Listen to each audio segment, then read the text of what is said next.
고위공직자 범죄수사처가 고발사주 의혹의 핵심 피의자 손준성 대구고검 인권보호관을 내일 다시 소환합니다. 고발장 작성자와 전달 경로를 특정할 물증 제시가 관건인데 최근 수사에 착수한 판사 사찰 문건 사건도 조사 대상에 포함될 것으로 보입니다. 나혜인 기자입니다. 공수처가 손준성 검사를 피의자 신분으로 다시 불러 조사합니다. 지난 2일 13시간 남짓 진행한 첫 조사 이후 8회 만입니다. 손 검사는 지난해 4월 대검찰청 수사정보 정책관으로 일하며 부하 직원들에게 여권 인사를 향한 고발장 작성을 지시하고 이를 국민의힘 김웅 의원에게 전달한 혐의를 받습니다. 텔레그램 속 손준성 보냄을 근거로 최초 전송자를 손 검사로 특정한 공수처는 첫 조사에서 경위와 의도를 집중적으로 추궁한 것으로 전해졌습니다. 제보자 조성은 씨 휴대전화를 포렌식해 최초 전송 시간도 파악했지만 손 검사는 대부분 기억나지 않는다는 취지로 진술한 것으로 알려졌습니다.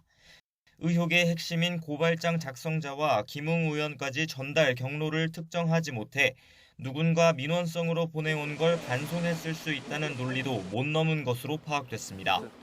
당시 검찰총장이었던 윤석열 후보의 관여 가능성을 확인하고자 대검 수사정보정책관실의 업무 구조도 따져 물은 것으로 전해졌지만 손 검사 혐의를 구성하지 못하면 윗선 수사는 어려운 상황입니다. 결국 2차 조사의 성패는 최근 여러 차례 추가 압수수색한 대검 감찰부 등에서 얼마나 새로운 물증을 확보했느냐가 좌우할 것으로 보입니다. 또 이번 조사 범위엔 최근 윤 후보가 추가 입건된 판사 사찰 문건 의혹 사건도 포함될 수 있습니다. 지난달 서울행정법원은 검찰총장 재직 시절 해당 의혹으로 윤 후보를 징계한 법무부 처분이 적법했다며 당시 손 검사가 윤 후보 지시를 받았다고 판결했고 공수처도 앞서 기각된 손 검사 구속영장에 이런 내용을 적었습니다. 하지만 해당 의혹 역시 손 검사가 순순히 인정할 가능성은 크지 않아 보입니다. 공수처 첫 소환 뒤엔 조사 과정에서 인권 침해를 당했다며 국가인권위원회에 진정을 내고 장외 신경전도 폈습니다.